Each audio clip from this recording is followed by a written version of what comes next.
What I see now of him is what I saw then when he was a young student. When Chris came to us as the Chief Executive for Te Puna Oro Mataatua, what we were looking for was someone who was talented, someone who had the potential to grow and grow the organisation as well. And he stood out because he was really deliberate. He planned everything out quite early in his studies and was insistent that he was able to achieve those goals. He's a real funny guy also. So in any situation where there's a lot of tension, maybe discussions going on, he always knows to say those things that make people just relax a little bit. He will turn up to business meetings in shorts, running shorts or bike shorts, and we think it's hilarious because in our world that's not something we've normally seen, but it shows a side of how comfortable he is with himself. You don't have to dress in a certain manner to be intelligent, to be caring, to do the job. Your actions will speak for you. If you're involved in Indigenous politics, you're taught up by our elders to kind of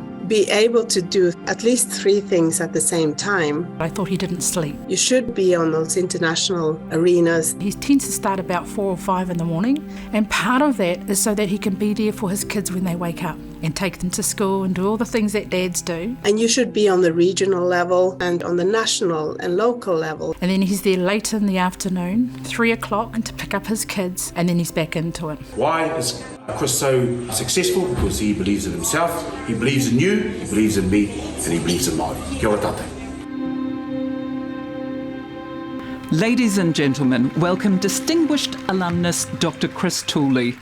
The medallion is presented by Stephanie Quinn from the Faculty of Education and Social Work. Stephanie begins her Master of Education practice in September.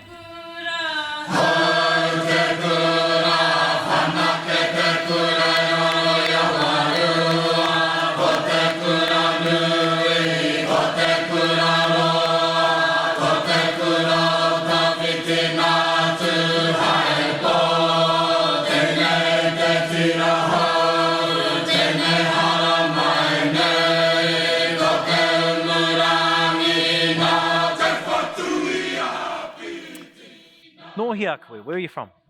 Where am I from? I'm from the centre of the universe, a little place called Takapau in the Hawke's Bay from Ngāti Kahungunu. Ko Ngāti Kahungunu koe. You've come up from Ohope, and as we saw in your video there, you've brought Tai Ngunguru and Te Manawa Nui, your kids. Aye. And they are maybe the only people really competing the man alongside you tonight in terms of the sartorial standards. I asked your daughter yesterday if there was any question I should ask you. Oh, here we go. Can we have more screen time? No, your kahungunu. Tell me about how that factored in your sense of identity as a young person. Well, growing up in Auckland, we were very kind of detached from te ao Māori. Back in our day, back in secondary school, there was no te reo, there was no kapahaka, kōhanga wasn't around. And so it was a real struggle, and we had to actually, find our way ourselves through the schooling system without that kind of support. And it wasn't actually until I came through here, Auckland University, where I jumped into the Faculty of Arts and Māori Studies, and we had people like Linda Smith, Graham Smith, Peter Sharples, Hone Harawira, and so going into that environment, having a cup of tea with them, and sort of just sharing views. It wasn't until I actually got here that actually started shaping my kind of identity and kind of showed me where I needed to go, next steps forward. So your studies have taken you from Auckland around the world. You, in 2002, received the Gates Cambridge Scholarship, which is one of the most prestigious leadership scholarships in the world. Cambridge is an interesting place to study, I would have thought, a PhD in self-determination, given many of us would think of an institution like Cambridge as being at the intellectual heart of the old empire. But was that the right place? It was the right place. I was, in my master's and in my education, I was just kind of really annoyed that things that we take for granted were kind of neutral, and so all these kinds of mainstream Western concepts were neutral, and so I decided, right, I need to really understand the whakapapa of these words and understand the values of these words. And it was during my time here that I realised that there were a few priests over in Cambridge. They were quite on the forefront of the glorious revolution back in the day, in which the aristocrats were overthrown and all that kind of stuff. And so there was some conversations around the concept of autonomy and self-determination, and obviously Cambridge was an epicenter. And so that's why I applied, went to Cambridge, and I really wanted to get into the root causes and actually prove that, taken for granted words that we might use like self-determination are actually quite loaded. And I really wanted to prove that fact from a mainstream point of view. Were you able to do that? Could you find the text? Yeah, well, look, I spent about 3 months over the whole of summer, English summer, my first English summer. I was in a library, and I was so determined to find out when the first time self-determination was written down in a book. And then so basically I just went through the Rare Books archive in Cambridge, and I just went through all the books. And it wasn't until probably 2 months in that I came across this book, 1662, and it had the word self-determining in it, and that's the first time that word had ever been used. And in that kind of context, it was the idea of a kind of ethos, and it hadn't actually become its kind of political concept, and that didn't happen until Woodrow Wilson came along later. But the important thing was to show that it came from the Enlightenment Christian kind of paradigm back in the time, and as you actually moved backwards and backwards, I traced it back to the idea of nomos, which was about 3000 BC. And the word nomos actually comes from the word physis, and that's really important to understand the whakapapa, right, of self-determination through the Western framework, and it actually mirrors a lot of what cultural groups tend to go through. So what did that experience at Cambridge, with those old books, 500 years old, 400 years old, what did that teach you about the place of Te iwi Māori? Yeah, so it showed that no one is that super brainy, to be honest. And everyone, I know, you fooled me. like everyone works hard, everyone puts in the time, but is there are people brainy? No. And so that kind of work ethic kind of taught me something, but it also taught me that the fact that the kind of critical thinking that kaupapa Māori brings, the kind of renaissance that kaupapa Māori brings, is on equal par with these great canons of Western philosophy, and so what it really taught me was to back kaupapa Māori, and to push it. And we're getting so many different PhDs coming out. You almost need a PhD to understand other people's PhD titles. So but I mean it's and it wasn't back Lyndon Graham back in the day say we're going to have 500 Māori PhDs. When I was back here in Auckland University, everyone laughed. We've got thousands now, thousands of Māoris doing PhDs, and that's got to be a cool thing.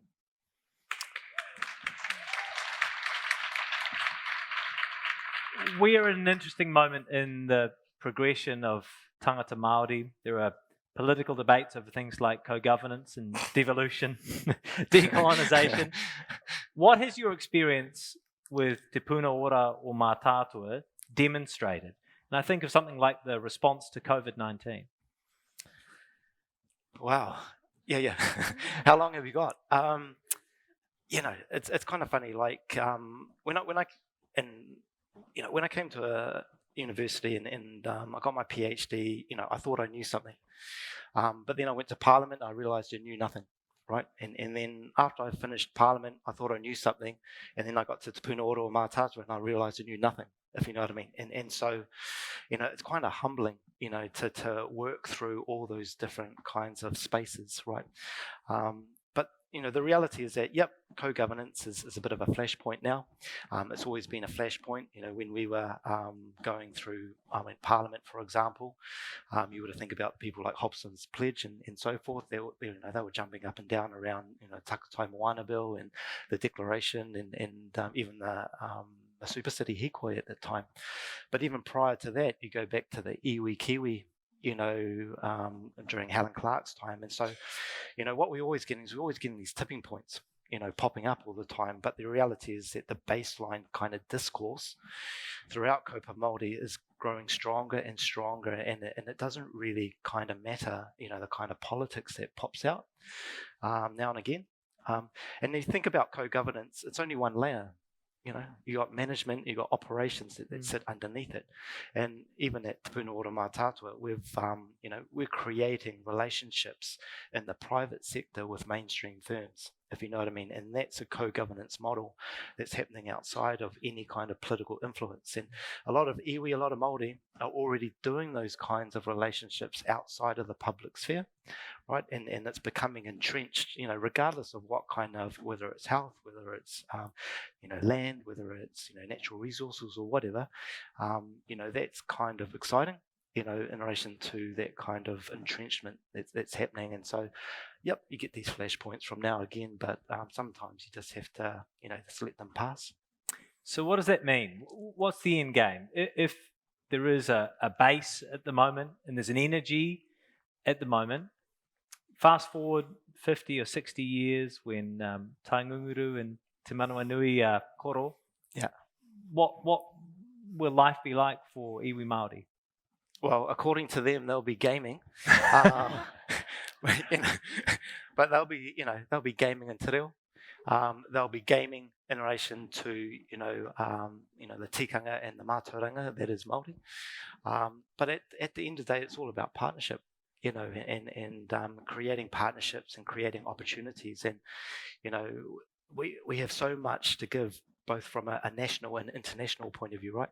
And I think New Zealand and Aotearoa is just going to be better for it, if that partnership, momentum just continues. You spent a few years in Parliament. Is there any chance we might see Prime Minister Chris Tooley at some stage? I can say not a chance. Well, when you've worked in that place does things to you. It does. Mate, stuff you're telling me, yeah.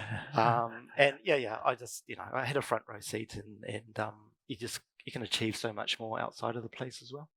Tēnā koe. Please join me in congratulating Chris Tooley.